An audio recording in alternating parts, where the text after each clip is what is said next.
సహజం. మరణం అనేది అత్యంత సహజం. ఎలాగూ చూడండి 13వ శ్లోకం.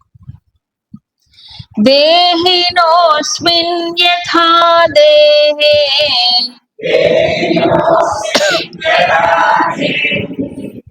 కౌమారం యౌవనం జరా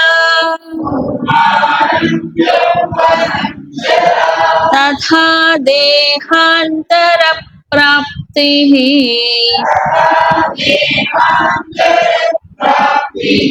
ధీరస్తత్ర న ముహ్యతి.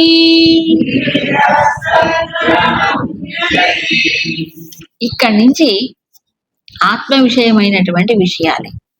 అంటే ఒకటి మరణం, రెండు ఆత్మ. మరణించేది శరీరం, కానీ ఆత్మ శాశ్వతం. ఇదే ఆత్మ అనాత్మ వివేకం. ఇదే చెప్తాను. ఇప్పుడు మరణం గురించినటువంటి ఒక సూచన ఏమిటి? అస్మిన్ దేహే దేహినః, ఈ దేహములో దేహధారి అయిన జీవుడికి ఏమేమి దశలు ఉంటాయి? కౌమారం, యవ్వనం, జర. ముఖ్యంగా 3. కౌమారం అంటే బాల్యావస్థ, యవ్వనం యవ్వనావస్థ, జర వృద్ధాప్యం. ఈ 3 ఉంటాయి కదండి. ఒక దాంట్లోంచి ఇంకొకటికి మారుతూ ఉంటాడు. పుట్టగానే శిశువు శైశవం, తర్వాత బాలుడవుతాడు. బాలుడు ఎదిగి ఎదిగి యవ్వనస్థుడవుతాడు, యువకుడవుతాడు. యువకుడు మళ్ళీ వృద్ధుడవుతాడు. ఆ తర్వాత ఏమైంది? తర్వాత ఏమవుతాడు? వృద్ధుడైన తర్వాత టప్పగట్టేస్తాడు. అంటే ఈ శరీరం కూడా వదిలి వెళ్ళిపోవాలి. కాబట్టి కంపేర్ చేస్తాడు. తథా దేహాంతర ప్రాప్తి. ఇక్కడ ఒక చిన్న విషయాన్ని గమనించాలి. మరణం అంటలే కృష్ణుడు, దాన్ని పాజిటివ్ గా చూపిస్తున్నాడు. మరణం అంటే ఏమీ లేకుండా పోవడం అనుకోకూడదు. ఏమంటే దేహాంతర ప్రాప్తి అంటే వేరొక దేహాన్ని పొందుతున్నాడు. ఎందుకు బాధ నీకు? మరణం అంటలే ఈ దేహాన్ని వదిలి ఏమవుతున్నాడు? వేరొక దేహాన్ని పొందుతాడు. వృద్ధుడైపోయాడు, శరీరం ఇంకా పనికిరాదు, దాని పని అయిపోయింది. టైం బాంబు కదా అది వెళ్ళిపోయింది. తర్వాత ఏమవ్వాలి? ఇంకొక శరీరంలోకి వెళ్ళిపోతున్నాడు. ఇప్పుడు మరణం అంటే ఏంటి? ఇంకొక శరీరంలోకి వెళ్ళిపోవడమే. ఎందుకు ఏడుపు? దీనికి మళ్ళీ చక్కగా ఎగ్జాంపుల్ ఒకటి చెప్తాడు భగవంతుడు తర్వాత శ్లోకాల్లో. అవునా? ఇప్పుడు బాలుడు, శిశువు, పొత్తిళ్లలో బిడ్డ పాకుతూ పాకుతూ కదా, డేకుతూ డేకుతూ తప్పటడుగులు వేస్తుంటే అందరూ ఎంత సంతోషిస్తారు. అబ్బా వాడు ఎదుగుతున్నాడండి. అడుగులు వేస్తున్నాడు, ఓ పండగ బోట్ల పడినాడు, ఓ పండగ. అవునా? చేసుకుంటారు. తర్వాత కౌమారం, తర్వాత ఏంటి? కౌమార దశ దాటి యువకుడవుతాడు. యువకుడైనప్పుడు నా కొడుకు ఎంత వాడయ్యాడు, ఎంత పొడుగయ్యాడో, నాకంటే పొడుగండి సంతోషిస్తారు. అవునా కదా? ఈ పొడుగుని చూసి సంతోషించేవాడు కొంతమంది. మా వాడు ప్రయోజకుడు అయ్యాడండి, హాయిగా నేను విశ్రాంతి తీసుకుంటున్నాను, వాడే అంతా చూసుకుంటాడు నా బిజినెస్ అంతా. అవునా? ప్రయోజకుడు అయ్యాడని సంతోషిస్తాడా లేదా? మంచి యవ్వనంలో ఉన్నాడు, పెళ్లి అంత బాగుంది. తర్వాత యవ్వనం, జర. తర్వాత ఏమవుతుంది? వీరికి వృద్ధాప్యం వస్తుంది. ఎవరికైనా తప్పదు ఈ దశలు. శరీరం అన్న తర్వాత ఈ దశలు మార్పులు ఉంటాయి. వృద్ధాప్యం రాకుండా ఎవరికి ఉంటుంది? కాస్త కనిపించకుండా చేసుకుంటారు, దాని పైన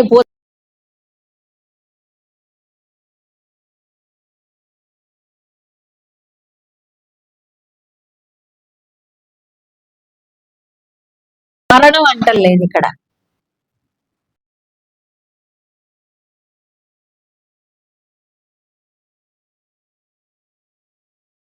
మోక్షం పొందట్లేదు కదా, మామూలు జీవుడే కదా. ఇంకో దేహం వస్తుంది నీకు. అయితే మళ్ళీ ఎలాంటి? ఈ వృద్ధ దేహం కాకుండా మళ్ళీ ఫ్రెష్ గా మళ్ళీ చిన్న దేహం వచ్చి మళ్ళీ పెరుగుతావు. మళ్ళీ జర్నీ మళ్ళీ మొదలు. అవునా? మళ్ళీ ప్రయాణం మొదలు. కాబట్టి వేరొక దేహం వస్తుంది కదా. కాబట్టి ధీరుడు ఈ మరణం విషయంలో తత్ర అంటే ఈ మరణం విషయంలో నముహ్యతి, మోహము చెందడు. ఇవి సహజంగా తీసుకుంటాడు. ఎవరి జీవితంలో వాడు గమనించండి. మరణం అనే దానికి ఏడిచేవాడు అజ్ఞాని. కానీ 99% మరణించక ముందే నేను మరణిస్తానేమో అని ఏడుస్తాడు. చాలా మందికి ఉంటుంది. సైకలాజికల్ గా కూడా పతంజలి యోగ సూత్రాలు అభినివేశం అంటాడు. అభినివేశం అంటే ఏమిటి తెలుసా? మరణ భయం. 99% మరణ భయం ఉంటుంది అందరికి. కాబట్టి భగవంతుడు దాన్ని పాజిటివ్ గా చూపిస్తున్నాడు. నువ్వు భయపడాల్సింది లేదు, ఇంకొక దేహం వస్తుంది నీకు, అంతే. ఈ ఇల్లు ఖాళీ చేసి ఇంకో ఇంట్లోకి వెళ్ళిపోతున్నావు, ట్రాన్స్ఫర్ అయితే ఏమవుతుంది, అంతే, ఇంకో చోటుకి వెళ్ళిపోతున్నాడు, అదే వస్తుంది తర్వాత. అవునా? దేహాంతర ప్రాప్తి. రాకుండా ఏం ఉండదు, నువ్వేం అలా గాలిలో ఎగరవు, నీకు ఇంకో దేహం వస్తుంది. కాబట్టి ఇంకో దేహం వస్తే సంతోషించాలి కానీ బాధపడడం ఎందుకు? సో ఈ శ్లోకంలో స్పష్టంగా పునర్జన్మల గురించి చెప్పాడు. అవునా? పునః జన్మ, మళ్ళీ నీకు జన్మ ఉంది, మళ్ళీ ఈ జన్మలో చేసినవన్నీ ఏమవుతాయి, ఈ జన్మలో చేసినవి ఉంటాయి కదా, జన్మ జన్మల్లో చేసినవన్నీ డిపాజిట్ ఉన్నాయి, ఫిక్స్డ్ డిపాజిట్. అవునా? అవన్నీ వస్తాయి నీ వెంట, ఏం పర్వాలేదు నాయన, వస్తాయి. కాబట్టి ఇంకో దేహం వస్తుంది. ఎందుకు వస్తుంది ఇంకో దేహం? ఇవన్నీ అనుభవించాలి కదా. ఇక్కడ సంపాదించుకున్న వాసనలు ఉన్నాయి, అవి ఖర్చు చేసుకోవాలి, కర్మఫలాలు ఉన్నాయి, అవి అనుభవించాలి. అందుకు ఇప్పుడు మరణం గురించి ఏడవాలా, మరణం గురించి దుఃఖించాలా? నువ్వు దేనికో ఏడుకు వాళ్ళు చంపుతున్నావు అని ఏడుస్తున్నావు, ఏమైంది? వాళ్ళకి ఇంకో దేహం వస్తుంది, అంతే. ఎవరికైనా అంతే, ఇదే ప్రొసీజర్. అవునా? కాబట్టి దుఃఖించాల్సిన పని లేదు. దేని గురించి? మరణం గురించి. అందుకే గతాసు నగతాసు, ఎవరి గురించి నువ్వు దుఃఖించాలి? సరే స్వామి, మా ఇంకో దేహం వస్తుంది గ్యారంటీ కదా, కాబట్టి దుఃఖించాల్సిన పని లేదు. అయితే నా బాధల్లా ఏమిటంటే, ఈ ప్రపంచంలో ఈ దేహంలో నేనున్నప్పుడు అనేకమైన కష్ట సుఖాలు అనుభవించాలిగా, మానసికమైన బాధలు, శారీరకమైన ఇవన్నీ ఉంటాయి కదా. వీటి విషయంలో ఏం చెప్తాం? చచ్చే సంగతి బతికున్నప్పుడు, ఇంకా చావక ముందు బోళ్ళు ఉన్నాయి కదా, బోళ్ళు కష్టాలు, వీటిని గురించి ఏం చెప్తావు కృష్ణ? చూడండి. మాత్రా స్పర్శాస్తు కౌంతేయ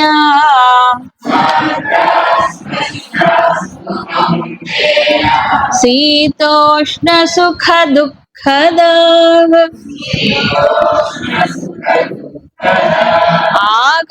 ఆగమాపాయినో నిత్యాః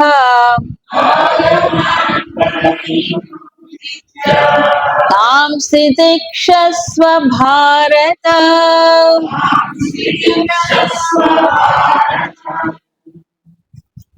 ఇక్కడ ఒక సూత్రం చెప్పాడు, ఇది అందరికీ ఆచరణీయమైనది, అందరికీ అవసరమే. జీవితంలో బ్రతుకు సాగించాలంటే ఇది అవసరం. కౌంతేయ మాత్రాః స్పర్శాః తు శీత ఉష్ణ సుఖ దుఃఖదాహ. ఈ మాత్రాస్పర్శాః అనే దాన్ని రెండు రకాలుగా చెప్తారు. మాత్రాః స్పర్శాః అని, మాత్రాస్పర్శాః అని శంకర భాష్యంలో ఉంది. మీ అందరికి శంకర భాష్యం అంటే గొప్ప గౌరవం కదా. మాత్రాః అంటే ఏంటట? ఇంద్రియాలు. ఎందుకు ఇంద్రియాలు అన్నారు? ఆభిహి మీయంతే శబ్దాదయ, శబ్దస్పర్శ రూపరసగంధాలనే విషయాలు, బాహ్య విషయాలు ఉన్నాయి కదా, వీటిని గ్రహిస్తాయి. కాబట్టి ఇక్కడ ఏమిటి అర్థము? ఇంద్రియములని అర్థం. తర్వాత స్పర్శ అంటే ఏంటి? సంయోగం. సో ఇంద్రియాలకి వేటితో సంయోగం ఉంటుంది ఎప్పుడు? విషయాలతో. అసలు ఇంద్రియాల యొక్క ప్రయోజనమే విషయాలని కలుసుకోవడం, విషయాల్లోకి వెళ్ళటం, జ్ఞానం పొందటం. అవునా? కాబట్టి ఇంద్రియాలు. స్పర్శ అంటే ఏమిటట? శబ్దాదిభి సంయోగ, అదే ఇంద్రియ విషయాలలో. సో ఇంద్రియాలు విషయాలు, లేదా ఇంద్రియాలకి విషయాలతో ఉండే సంయోగం, రెండు దగ్గరే అర్థం. ఇవి ఏమవుతాయి? ఇంద్రియాల విషయాల్లోకి వెళ్తే ఏమవుతాయి? మనకి ద్వంద్వ అనుభవాలు వస్తాయి.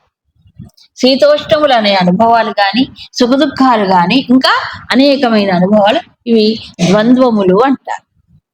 ద్వంద్వములు అంటే ఒకదానికోటి వ్యతిరేకం. శీత ఉష్ణం అంటే ఏంటి? చల్లగా ఉంటుంది, వేడిగా ఉంటుంది. అవునా కాదా? ఇది మారుతుందా? ఎప్పుడూ ఉంటుంది. ఓసారి చల్లగా, ఓసారి. అది లేకుండా ఎవరైనా చేయగలరా ప్రపంచంలో?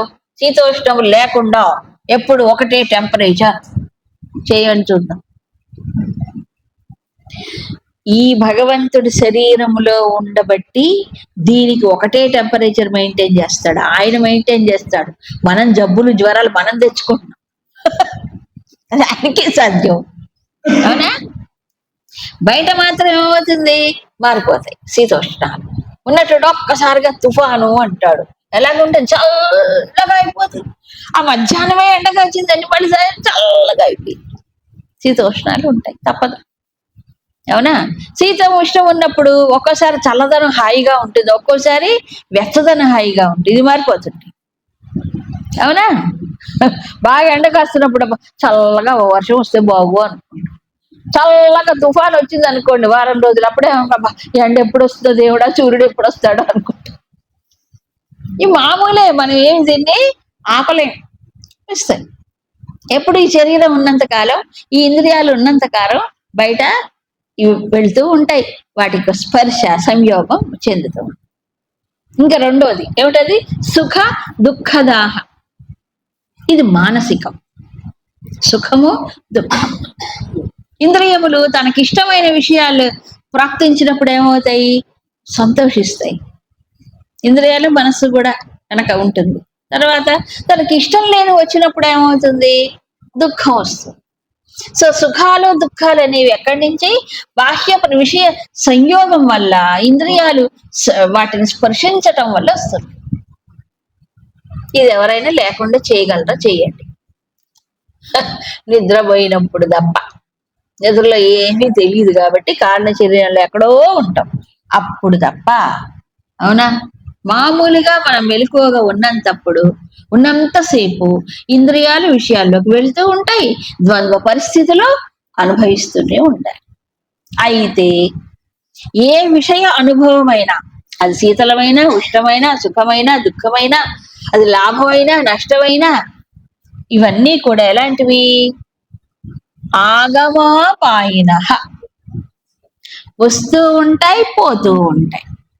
వస్తూ ఉంటాయి, తర్వాత ఏం చేస్తాయి? కాసేపు కొద్ది రోజులు అయిన తర్వాత పోతాయి. శాశ్వతంగా ఉండదు మన దగ్గర ఏ అనుభవమో ఉండదు.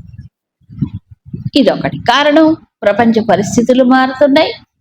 సో ఇంద్రియములు కూడా ఏమవుతున్నాయి? అక్కడ వాటిని స్పృశిస్తూ ఉంటాయి కాబట్టి అవి కూడా మారుతూ ఉంటాయి. కాబట్టి ఏ అనుభవమో నిలకడగా ఉండదు. గురుదేవులకు మహావాక్యం చెప్పారు ఈ సందర్భం. ఎప్పుడు అనుకోవాలట, మనం ఏదైనా మంచి అనుభవం వచ్చింది అనుకోండి, అప్పుడు దానికి పొంగిపో అవసరం లేదు. దుఃఖానుభవం వచ్చింది అనుకోండి, ఓ అబ్బా వచ్చిందని పెద్దగా దానికి విచారించాల్సిన పని లేదు. ఏమిటా మహావాక్యం? Even this will pass away. అంటే ఈ అనుభవం కూడా ఇలాగే ఉండదు, ఎప్పుడు ఇది కూడా మారిపోతుంది సుమా అని చెప్పుకోవాలట. ఏది? సుఖమైన దుఃఖమైన. అవునే? అందుకని సుఖం వచ్చినా దుఃఖం వచ్చినా కూడా ఇలాగే ఉండదు. కాబట్టి సుఖం వచ్చినప్పుడు పట్టుకోవాలనుకోకు, వెళ్ళిపోతుంది అది. దుఃఖం వచ్చినప్పుడు పోవాలి, పోయి ఎట్లాగో వెళ్ళిపోతుంది అది కూడా. అవునా? తర్వాత అనిత్యాహ అన్నాడు. ఆగమాపాయిన అనిత్యాహ, ఎప్పుడు ఉండేవి కాదు, మారిపోతుంది. ఈ వచ్చేవి పోయేవి వస్తూ ఉంటూ పోతూ ఉంటే వాటన్నిటిని చూసి నువ్వు ఏడుస్తూ నవ్వుతూ ఎప్పుడు చిందులు దొక్కుతూ ఉంటే నీకు ఇంక స్థిరత్వం ఎక్కడుంది? మనస్సుకి బుద్ధికి స్థిరత్వం ఉండదు. అప్పుడు వచ్చుతున్నప్పుడల్లా పోతున్నప్పుడు అంటుంది మనస్సు. అవునా? కాబట్టి ఏం చేయాలి? ఓ భారత, ఓ అర్జున, ఏం చేయాలి ఇప్పుడు? తితిక్షస్వ అంటే ఏం చేయాలి? వాటిని నువ్వు సహించు, ఓర్పు వహించు, నువ్వు భరించు. మరణానికి నువ్వేమి భయపడక్కర్లే. ఎందుకు? ఇంకో శరీరం గ్యారంటీ నీకు వస్తుంది. ఈ జన్మలో ఈ శరీరంలో వచ్చిపోయేటువంటి ద్వంద్వ పరిస్థితులు ఏవైతే ఉన్నాయో వీటిని నివారించలేవు. పైగా ఎందుకు నివారించలే? ప్రపంచంలో ఉన్నంతసేపు ఇంద్రియాలు విషయాలను సంయోగం చెందుతూనే ఉంటాయి. విషయ సంయోగంలో ఈ ద్వంద్వాలు, సుఖ దుఃఖాలు, లాభాలాభాలు చేయాలని కలుగుతూనే ఉంటాయి. ఎవరు వీటిని నివారించగలరు? ఎవరు చేయలేరు. నువ్వు నివారించలేనప్పుడు ఏం చేయాలి? అట్లీస్ట్ భరించడం నేర్చుకో. నివారించలేనప్పుడు భరించాల్సిందే. ఏం చేస్తా? అబ్బో నేను భరించలేను అంటూ భరించాల్సిందే. భరించలేను అని ఏడుస్తూనే భరించాల్సిందే. అంతే తప్ప భరించుకోకుండా ఉండడానికి సాధ్యం కాదు. కాబట్టి అదేదో కాస్త యాక్సెప్ట్ చేసి మనసుకు బుద్ధి చెప్పి భరించడం నేర్పించుకోవాలి. అంతే ట్రైనింగ్. అవునా? తప్పదు, మనం దాన్ని అవాయిడ్ చేయలేనప్పుడు. అందుకే ఇంగ్లీష్ లో సామెత ఉంది, if you can't cure you must learn to endure. Cure అంటే నివారించడం, దాని రోగ నివారణ. నువ్వు నివారించలేనప్పుడు ఎండ్యూరింగ్ అంటే భరించటం. ఇప్పుడు కొన్ని వస్తాయండి రోగాలు, తెష్టేసుకొని కూర్చుంటాయి. మన జీవితాంతం మన ఫ్రెండ్ లాగా, మన నీడలాగా ఉంటూ ఉంటాయి. పోనే వదలం కదా, ఎప్పుడూ ఉంటాయి, మన వెంటే ఉంటాయి, ఎప్పుడు శరీరంతో పాటే పోతాయి అవి. అలాంటి రోగాలు ఉన్నాయి ఇప్పుడు. ఏం చేయాలి అంటే ఏం చేయాలి? భరించాల్సిందే. ఏం చేస్తాం? మనం భరించలేకపోతున్నాం. డాక్టర్ భరిస్తాడా? ఆయన ఏం భరించలేడు. మరి పోనీ ఎవరైనా షేర్ చేసుకోగలరా? నా కర్మ నేనే అనుభవించాను, ఇంకెవరు చేసుకుంటారు? కాబట్టి తాము తితిక్షస్వ. అవునా? అందుకని ఈ రోగాలు ఏం పోగొట్టుకుంటాం, కానీ అసలు భవరోగం పోగొట్టుకుంటే ఈ రోగాలే రావు. భవరోగం అంటే పుట్టుక అనే రోగం లేదనుకోండి, ఈ పుట్టుక అనే రోగం నివారించబడ్డప్పుడు ఇక బాధలే ఉన్నాయి. అది దానికోసమే ఇదంతా. అవునా? భవరోగం అంటే పుట్టుక. ఎవరు పుడుతున్నారు? శరీరం పుడుతుంది, శరీరం పోతుంది. ఇది నివారించాలంటే ఏం చేయాలి? ఈ ఈ తాదాత్మ్యములు ఏవైతే, నేను జీవుణ్ణి అన్నంతసేపు నీకు శరీరం వస్తుంది కొత్తది. నీ జీవభావాన్ని పరమాత్మ భావంలో లీనం చేసినప్పుడు ఇక అక్కడ ఫుల్ స్టాప్ అంటే ఇక ప్రయాణం ఉండదు. అప్పటిదాకా తప్పదు. కాబట్టి ఒక సూత్రం ఏమిటి? తితిక్షస్వ. సలహా ఇచ్చాడు, భరించిన ఆయన. నా కర్మ నేనెందుకు నా కర్మ కాబట్టే భరించాలి, నేనెందుకు భరించాలని ఎవరు భరిస్తారు? మరి ఇప్పుడు బరువు తెచ్చుకున్నా, నెత్తి మీద బరువు నేనే పెట్టుకున్నా. ఏం బరువు? కర్మలు చేసి కర్మ ఫలితాలు మూట వస్తుంది. మరి నేను సంపాదించుకున్న మూట నేను మొయ్యొద్దు, నేను అనుభవించొద్దు? ఇంకెవ్వరు షేర్ చేసుకోలేరు. ఏమండి, కాస్త నా కర్మ ఫలితాలు నువ్వు అనుభవించవా? నా దుఃఖం నువ్వు అనుభవించవా? ఆహా, వాళ్ళకి అసలు సానుభూతి చూపిస్తారు కానీ తీసుకోలేరు ఎవరు. ఏం చేయాలి మరి ఇప్పుడు? ఈ సిద్ధాంతం అర్థమైన నాడు, ఇది అర్థమైన నాడు ఏం చేయాలి? మరి తితిక్ష అనేటువంటిది వేదాంతంలో ఒక మంచి నిర్వచనం ఇచ్చాడు శంకరాచార్యుల వారు. తితిక్ష అంటే మామూలుగా సహించటము కాదు, ఒక సామాన్యమైన సహనము కాదు. ఎందుకంటే ఈ సహనం అనేటువంటిది సామాన్యంగా సహనం అనేటువంటిది కొన్ని పరిస్థితుల్లో, అంటే చేతకానప్పుడు, వీలు లేనప్పుడు, అవగాహన లేనప్పుడు ఏం చేస్తామండి, భరించక తప్పుతుందే అనుకుంటూ భరిస్తారు, ఏడ్చుకుంటూ మొత్తుకుంటూ భరిస్తారు. ఇంకేం చేస్తాం మరి, ఇక తప్పదుగా. అవగాహనతో చేస్తే అది సాధన అవుతుంది. ఏమిటి అవగాహన? ఇప్పుడు నేను భరించకపోతే నివారించడం సాధ్యం కాదు, కాబట్టి ఎందుకు భరించాలి? ఎప్పుడైతే ఈ భరించడం అనేది అలవాటు అయిందో అప్పుడు ఒక యాక్సెప్టెన్స్ అంటే అంగీకరిస్తుంది, ఆమోదిస్తుంది పరిస్థితిని, విషయాన్ని. అప్పుడు ఇక ఆందోళనలు, ఆవేశాలు, ఆరాటాలు పోతాయి. అలాంటి చిత్తమే మరి ఆత్మానాత్మ విచారణకి సిద్ధంగా ఉంటుంది. లేకపోతే ఆత్మ గురించి ఆలోచించేదే లేదు, ఎప్పుడు అనాత్మలోనే ఉంటాడు, ఎప్పుడు అనాత్మలోనే ఉంటాడు. అందుకు ఆలోచనలన్నీ దీని గురించేగా. దేని గురించి? శారీరక, మానసిక, బౌద్ధికమైన ద్వంద్వాల గురించే ఉంటుంది. ఇక అటు తిరగదు మనస్సు. కాబట్టి ఆ లక్ష్యాన్ని సాధించడానికి, ఆ శాశ్వతానంద స్థితిని పొందటానికి భరించాలి. ఇవన్నీ తప్పదు. ఇప్పుడు నాకు ఒక 1 కోటి రూపాయలు వస్తాయి అనుకోండి, నాకు ఢిల్లీ లాటరీ టికెట్ ఎంత ఉంటుందో, ఎన్ని బహుమతులు ఉంటాయో తెలియదు. ₹1,00,00,000 వస్తాయంటే ₹10 టికెట్ కొనుక్కోలేడా, ₹100 టికెట్ కొనుక్కోలేడా? వదులుకోవాలి. నువ్వు 100 వదులుకుంటే 1,00,00,000 వస్తాయి అనుకుంటే కదా కొనుక్కుంటాడు. ఇవన్నీ ఈ అల్ప సుఖాలు వదిలేసి అల్పమైన దుఃఖాలని వదిలేస్తే అప్పుడు శాశ్వతమైనటువంటి దుఃఖ నివృత్తి, శాశ్వత సుఖ ప్రాప్తి అది వస్తుంది. అందుకే వదల వీటిని భరించాలి. అది ఎలా భరించాలి? తితిక్ష అనే పదాన్ని చెప్తారు. చింతా విలాపరహితం అప్రతీకార పూర్వకం. 3 ఉండాలిట.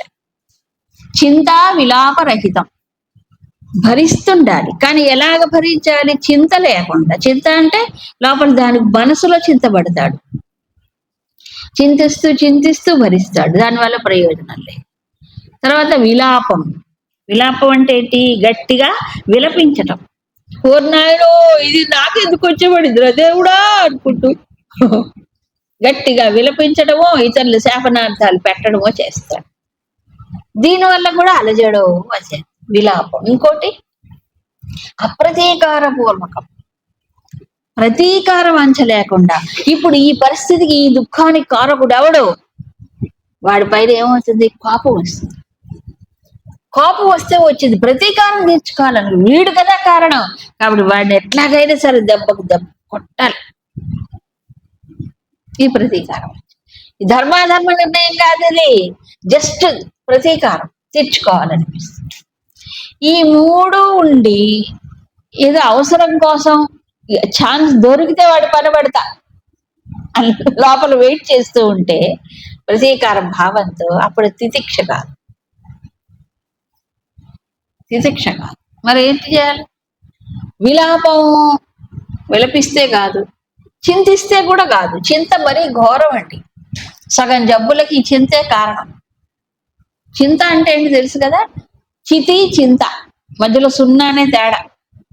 చితి బెటర్ అంట. చితి ఏమో ఒకేసారి కాల్చేస్తుంది శరీరాన్ని, అయిపోతుంది, అక్కడ పీడపోతుంది. ఈ చింత ఉంది చూడండి, మానసికమైన చింతలు కొంచెం కొంచెం కొంచెం కొంచెం కాల్చేస్తుంది. ఈ మనసును పరితపింపజేస్తుంది, శరీరం కూడా తప్పిస్తుంది ఈ చింతలతో. అందుకని చింత పెద్దలు చెప్పారు. చింతకి మంది ఏమిటంటే చింతనం. ఏం చింతనం? దైవ చింతనం, ఆత్మ చింతనం, శాస్త్ర చింతనం. ఇదే వెలుగు. అవునా? అందుకని వస్తుంటాయి ఏవి? ఈ ద్వంద్వాలు తప్పదు. ప్రపంచంలో ఉన్నంతసేపు, శరీరం ఉన్నంతసేపు, ఇంద్రియాలు ఉన్నంతసేపు విషయాలుతో సంపర్కం ఉంటుంది. ఇవి రాకుండా ఉండడం సాధ్యముగా. కాబట్టి ఏం చేయాలి? వాటిని తితిక్షస్వ. నువ్వు భరించడం నేర్చుకోవయ్యా. ఏది శాశ్వతం కాదు, ఏ అనుభవము వస్తాయి పోతాయి. జయం వచ్చింది అని అంటాడు. తర్వాత పక్కనే ఇంకోటి పొంచి ఉంటుంది, ఇంకో గుంట, మిట్ట పల్లం అంటారు చూడండి. ఒక పెద్ద శిఖరం ఉంది, పక్కనే ఉంటుంది లోయ. ఈ జీవితం ఇలాంటిది. సముద్ర తరంగం ఉవ్వెత్తం లేచి పడింది, లేచిన తర్వాత పడకుండా ఉంటుందే? లేవటం పడటం సహజం. ఈ జీవితం కూడా అంతే. తరంగాలు, సముద్ర తరంగాల్లాగా ఈ సుఖ దుఃఖాలు ఇవన్నీ ఎప్పుడు ఉంటాయి. మరి ఏం చేయాలి అప్పుడు? దీంతోనే ఏదాలి, దీంతోనే బ్రతకాలి, జీవనం సాగించాలి. అయితే కేవలం ఏదో బ్యాలెన్స్డ్ గా సమతుల్యంగా జీవించడం ఎందుకు అనంటే అసలు లక్ష్యం ఏమిటో ఇప్పుడు పాయింట్అవుట్ చేస్తున్నారు తర్వాత శ్లోకంలో. యం హీనవో వ్యధయం చేతే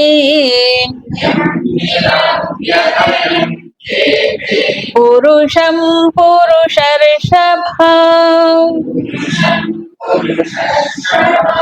సమదుఃఖ సుఖం ధీరం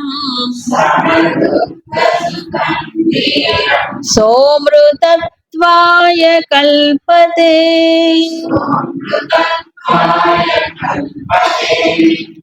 సాధారణంగా మనిషికి భరించటం అంటే ఎవరికి ఇష్టం ఉండదు. నువ్వు భరించు, నువ్వు సహించు అంటే కోపం వస్తుంది చాలా మంది. దాని ప్రయోజనం తెలుసుకోకుండా ఉన్నంత కాలం నువ్వు భరించు సహించు అంటే కోపం వచ్చేస్తుంది.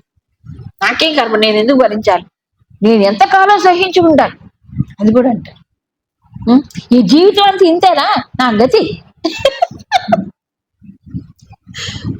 కదా? ఎందుకు ఈ సహనం అనేది, ఈ తితిక్ష ఈ యొక్క ప్రయోజనం ఏమిటో తెలియక రియాక్షన్ వచ్చేస్తుంది కదా.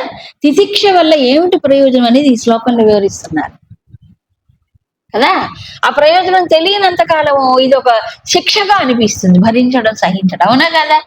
ఎంతకాలం నీ జీవితాంతం ఇంతేనా అనుకుంటా.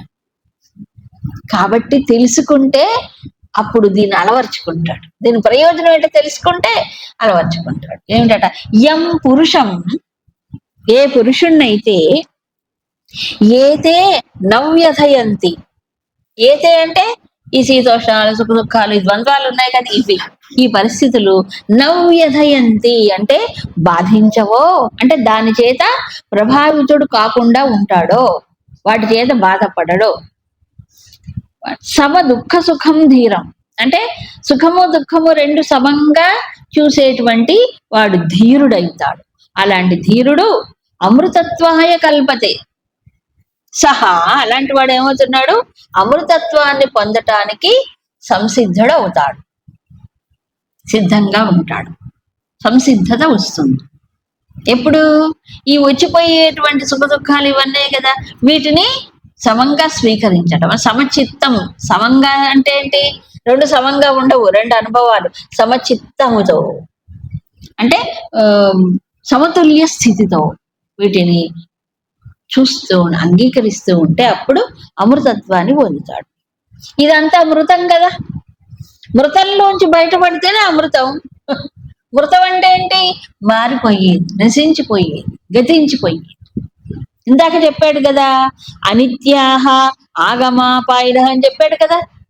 సుఖమైనా దుఃఖమైనా ఇవన్నీ కూడా ఏమవుతున్నాయి, అనిత్యములే. అంటే ఏమిటి, మృతం.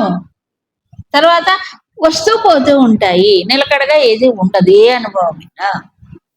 కాబట్టి ఏం చేయాలి, వాటిని వస్తూ పోతూ ఉంటే వచ్చినప్పుడల్లే మనం గనక పైకి గుర్తుకి అంటే ఎప్పుడూ మనకి విశ్రాంతే ఉండదు. విశ్రాంతి ఎప్పుడు, వస్తున్నప్పుడు వచ్చావా సరేరా ఎంతకాలం ఉంటావు, పోతున్నప్పుడు పోతావా పో అంతే. రెండింటికి చదవకూడదు. నిజమే, ఎందుకంటే అనిత్యం అని తెలుసు కదా, అవి ఎప్పుడు ఉండాలని తెలుసు కదా, ఆగమా పాయన అని తెలుసు కదా. ఇది గుర్తు తెచ్చుకోవాలి. ఇది అప్లికేషన్ ఆఫ్ వేదాంత. అవునా, శాస్త్రాన్ని ఎక్కడ అప్లై చేసుకోవాలి, ఇవన్నీ మన మీద వచ్చి పడుతున్నప్పుడే గుర్తు తెచ్చుకోవాలి ఇవన్నీ. అవును, కృష్ణుడు చెప్పాడు కదా, తితిక్ష తితిక్ష అని చెప్పాడు కదా, నువ్వు భరించడం నేర్చుకోవయ్యా అని చెప్పాడు కదా, ఇది ఎప్పుడు ఉండదు అని చెప్పాడు కదా. ఎందుకు మరి నేను గుర్తు తెచ్చుకున్నాం అనుకోండి, వెంటనే దాంట్లోంచి బయటపడతాం. అందుకే గీతను అనుష్ఠాన వేదాంతం అన్నాడు. ఇంత వివరంగా ఏ శాస్త్రంలో చెప్పలేదు. ఇవన్నీ ప్రాక్టికల్ టిప్స్, ఇవన్నీ ప్రాక్టికల్ టిప్స్. నిత్య జీవితంలో మానవుడు ఇవన్నీ ఎదుర్కొంటూ ఉన్నప్పుడు వీటిని ఎప్పుడు జ్ఞాపకం చేసుకుంటూ ఉండాలి. దీన్నే మననం అంటారు. మననం అంటే ఏంటి, ఈ శాస్త్ర విషయాన్ని తన జీవితానుభవాలకు ఏం చేయాలి, సమన్వయం చేసుకుంటూ ఉండాలి. అది నిజమైన మననం. అంతేకాదు ఊరికి పుస్తకం చదవటం కాదు మననం అంటే. పుస్తకం చదివితే ఏమవుతుంది, మాతాజీ చెప్పినట్టు మస్తకంలోకి వస్తుంది.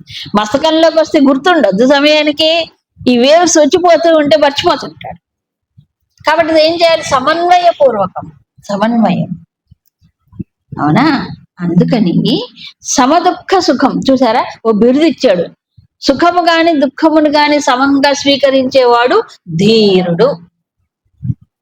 సో ధీరుడు అంటే ఎవరు, కత్తి పట్టుకొని యుద్ధం చేసేవాడు కాదు. మరి ఎవరు, ఇప్పుడు తనకొచ్చి పోయేటువంటి ఈ సుఖ దుఃఖాలని ద్వంద్వాలని సమచిత్తంతో ఎదుర్కొండేవాడు ధీరుడు. అవునా, దీనికి శారీరకమైనటువంటి కండబలం ఏం అక్కర్లేదు. కావాల్సింది ఏమిటి, గుండె బలం కావాలి, గుండెలో ఉన్నవాడిని చూడాలి, అది కావాలి కానీ మరొకటి. కాబట్టి ఏమిటి ఇప్పుడు ప్రయోజనం, ఈ సహనం ఈ తితిక్ష వల్ల ఏమిటి ప్రయోజనం, అమృతత్వాన్ని పొందుతాడు. వీటన్నిటికీ తట్టుకొని సమంగా ఉన్నప్పుడే అది సాధ్యం. సమస్థితిలో ఉన్నప్పుడే అప్పుడు అమృతత్వాన్ని పొందుతాడు. అమృతం అంటే ఏంటి, మళ్ళీ వెంటనే ఓ సందేహం. అమృతత్వాన్ని పొందటానికి సిద్ధుడవుతాడు, సంసిద్ధుడవుతాడు. ఏమిటా అమృతం, మనకు తెలిసిన అమృతం ఏంటి? దేవలోకంలో ఉండే అమృతం. అవునా? అది తాగితే ఏమవుతారు వాళ్ళు? మరణం లేకుండా ఉంటారు. కానీ వాళ్ళు కూడా వచ్చి భూలోకంలో మళ్ళీ పుట్టాలి, అది కూడా చెప్తాడు ఇక్కడ ఈ భగవద్గీత.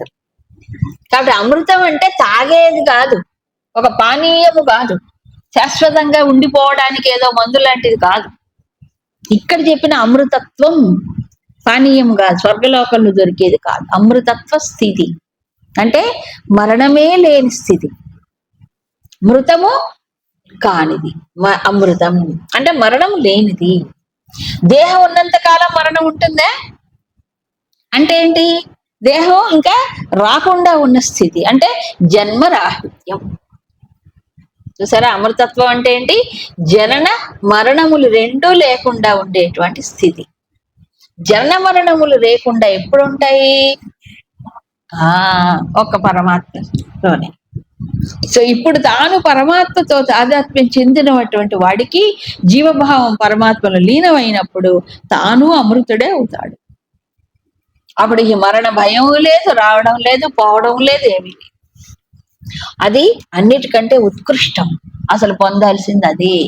ఎవరు? మానవుడైనప్పుడు మానవ జన్మ యొక్క సార్థకత అది. ఏదో యుద్ధ రంగంలో విజయం సాధించడం, ఏదో కంపెనీలో ఉద్యోగం రావడం, డబ్బులు సంపాదించడం, ఇవన్నీ భౌతికమైన అల్పమైనటువంటి ప్రయోజనాలు. సో మానవ జన్మ యొక్క ప్రయోజనం ఏమిటి? ఎందుకు వచ్చింది ఇది? దాన్ని అందుకోవడానికి, అమృతత్వాన్ని అందుకోవడానికి. అమృతత్వాన్ని అందుకోవాలంటే ఏం చేయాలి? మారుతూ ఉండేటువంటి ప్రపంచ పరిస్థితుల్ని ఏం చేయాలి? తట్టుకోవాలి. తట్టుకొని నిలబడగలగాలి, కొట్టుకొని పోకూడదు. కొట్టుకుపోతే ఏమవుందో? చేసేది ఏమీ లేదు అక్కడ. మనస్సు మాటికి తుళ్ళి పడుతూ ఉంటుంది, ఎగిరి పడుతూ ఉంటుంది, లేదా కృంగిపోతూ ఉంటుంది. అలాంటి దాంతో ఏం సాధన చేస్తావు? చేసేదేముంది అక్కడ? ఏమి సాధించలేడు. ఇప్పుడు ఎందుకు తితిక్ష అలవర్చుకోవాలి? ఎందుకు సహనం అలవర్చుకోవాలి? సుఖం, అనంతమైన సుఖం, అమృతత్వాన్ని పొందటానికి. సో అల్ప సుఖ దుఃఖాలకు చెదరకుండా ఉంటే అనంతమైన దాన్ని పొందటానికి అర్హుడవుతాడు. అర్హత. సో ఇవన్నీ అర్హతలు. అందుకే శంకరాచార్యులు సాధన చతుష్టయం గురించి ప్రతి ప్రకరణ గ్రంథంలో చెప్పారు. ఆ సాధన చతుష్టయం వివేకం చెప్పారు, వైరాగ్యం చెప్పారు, శమదమాది షట్క సంపత్తి, 6 దైవీ గుణములు, షట్ సంపత్తి 6 గుణములు, శమము దమము ఇవన్నీ. దాంట్లో తితిక్ష ఒకటి, చాలా ముఖ్యమైన తితిక్ష. శమము దమము ఉండాలనే తితిక్ష కావాలి, లేకపోతే తితిక్ష లేకపోతే ఇవేమీ రావు. తితిక్ష ఉంటే వాడికి ఈ వివేక వైరాగ్యాలు కూడా నిలుస్తాయి, పెరుగుతాయి. అవునా కాదా? వివేకం రాదు లేకపోతే. ఎందుకు? మనస్సు చెదిరిపోతూ ఉంటే వివేక దృష్టి ఎక్కడ వస్తుంది? వైరాగ్యం ఎక్కడ వస్తుంది? అందుకే ఈ గుణాన్ని గురించి ఇక్కడ ప్రత్యేకంగా చెప్పాడు. చూడండి, వ్యక్తిగత జీవితంలో కాస్త శాంతంగా ఉండాలన్నా, కుటుంబ పరిస్థితుల విషయంలో కుటుంబంలో శాంతి ఉండాలన్నా, సమాజంలో ఉండాలన్నా ఈ తితిక్ష అందరికీ కావాలా? అక్కర్లేదు. ఓ సన్యాసులకేనా? అందరికీ కావాలి, ప్రతి జీవుడికి కావాలి, మానవుడు అనే వాడికి కావాలి. ఇది కోల్పోయిన నాడు ఏమవుతుంది చెప్పండి? ఎక్కడికక్కడ అల్లకల్లోలమే, ఇంబ్యాలెన్స్, మనసులో సమతుల్యత లేదు, కొంచెం కూడా భరించలేడు.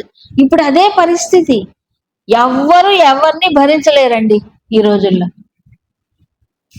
భార్య భర్తని భరించలేదు, భర్త భార్యని భరించలేదు. అవునా? పిల్లల్ని తల్లిదండ్రులు భరించట్లే, ఈ యంగ్ మదర్స్, యంగ్ ఫాదర్స్. ఒకరోజు ఇంట్లో ఉంటేవాడు, అబ్బబ్బబ్బా వీడు ఇంట్లో ఉన్నాడండి, వాడు అల్లరి భరించలేకపోతున్నాం బాబాయ్ అంటర్లా. కాబట్టి ఏం చేయాలి? వాడికి ప్రైవేట్ క్లాసులు పెట్టి వాడు స్కూల్లోనే ఉంచుకోండి, ఎంతసేపు వీలైతే అంతసేపు. వాడు ఇంటికి వస్తే కొంప బీగుతాడు. వాళ్ళట్లే ఉన్నారు, వీళ్ళట్లే ఉన్నారు. తల్లిదండ్రులు ఒక మాట అంటే వీళ్ళు భరించరు. అవునా? కాబట్టి ఏమైపోయిందంటే ఎవరు ఎవరిని భరించలేకపోతే ఎలా నిలుస్తుంది కుటుంబ వ్యవస్థ చెప్పండి? ఇప్పుడు కీచులాట్లు లేకుండా కుటుంబం ఉంటుంది. సంసారం అంటేనే అది. కాస్త పోట్లాడుకుంటారు, మాట్లాడుకుంటారు, మళ్ళీ మామూలు అయిపోవాలి. అబ్బా నేను వేగలేనే వారి చిన్న చిన్న వాటికే ఎంత పెద్ద పెద్ద ఇవో చేస్తాను. నేను ఒక జోక్ చెప్పనా? ఒక ఆవిడ పెళ్ళయింది, నెల రోజులకే కోర్టుకు వెళ్ళి నాకు విడాకులు కావాలని. అమెరికాలో ఇలాంటివన్నీ మామూలే, మన దేశంలో తక్కువ. ఏంటి నెల రోజులు కాలేదు అప్పుడే విడాకులు ఎందుకు? నా భర్త గురక పెడుతున్నాడండి అందుకని.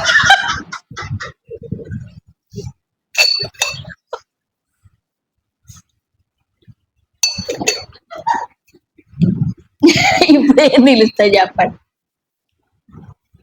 ఓ అమ్మాయి అంటే ఇలాంటివి 1,90,000 ఉన్నాయి ఈ రోజుల్లో.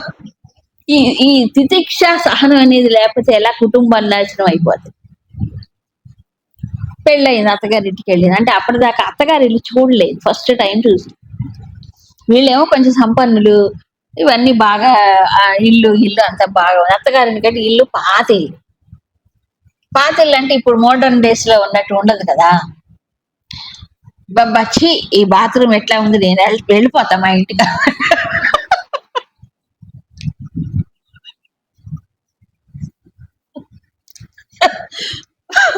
బాత్రూమ్ బాగాలేదంటే సంబంధం పోగొట్టుకుంటాడు ఎవడైనా. అలా ఉంది, హాస్యాస్పదంగా ఉన్నాయి ఇప్పుడు పరిస్థితులు చిన్న చిన్న వాటికి. అందరూ అట్లే ఉన్నారు చిన్న వాటికి. చిన్న చిన్న పనులు కూడా మా అత్తగారు నాకు ఎప్పుడు పని చెప్తుందండి అంట. అంటే ఇంట్లో పని చేయలేదు, అలవాటు చేయలేదు కదా, అంటే అక్కడ చేయడం కష్టం. ఇలా ఒకటే రెండో ఎన్నో, ప్రతి ఇంట్లో ఇదే ప్రాబ్లం. ఈ భరించటం సహించటం అనేది అలవాటు చేయలేదు. ఈ పిల్లలకి జీవన విధానం ఏమిటో తెలపట్లే. చదువులు చదివిస్తున్నా, డబ్బులు ఖర్చు పెడుతున్నా, అన్ని చేస్తున్నారు కానీ ఇది నేర్పట్లే. ఇది నేర్పకపోవటం చేత ఏ నిలవు కుటుంబాలు ఏవి నిలవు ఎక్కడ. మళ్ళీ వీళ్ళే బయటికి వెళ్ళండి సమాజంలో చెప్పు దెబ్బలు తింటారు. అప్పుడు దెబ్బలు తినేసుకొని ఇక్కడ భరించం, ఇంట్లో భరించం, బయట దాన్ని ఏం చేస్తారు బయట, తప్పదు కాబట్టి. తప్పదు కాబట్టి అక్కడ కుదరదు, పప్పులు ఉడకవు. అందుకు ఈ తితిక్ష అనేది ప్రతి వాడికి కావాలి. ఇప్పుడు చూడండి, టీచరు వీడు బాగుపడాలి చదువుకోవాలంటే ఓ మాట గట్టిగా మాట్లాడాలి. మాట్లాడకపోతే ఎట్లా? వీడు భరించకుండా వీళ్ళు కంప్లైంట్ చేస్తే ఎట్లా? వీడికే నష్టం, అవునా కదా? ఇవన్నీ కూడా జీవితంలో నేర్చుకోవాల్సిన పాఠాలు. ఈ తితిక్ష ప్రతి వాడికి కావాలి, బాల్యం నుంచి వృద్ధాప్యం వరకు. వృద్ధాప్యంలో ఇంకా కష్టం, ఇంకా అవసరం, తప్పదు. మనని వాళ్ళు భరించాలంటే వాళ్ళ మనం భరించాలి. పరస్పరం భావం ఎంత తప్పదు, అవునా? ఈ ప్రపంచం యొక్క మనుగడే అలా ఉంటుంది. తితిక్షస్వ భారత, ఇదో సూత్రం భగవంతుడి యొక్క ఉపదేశం. హరి.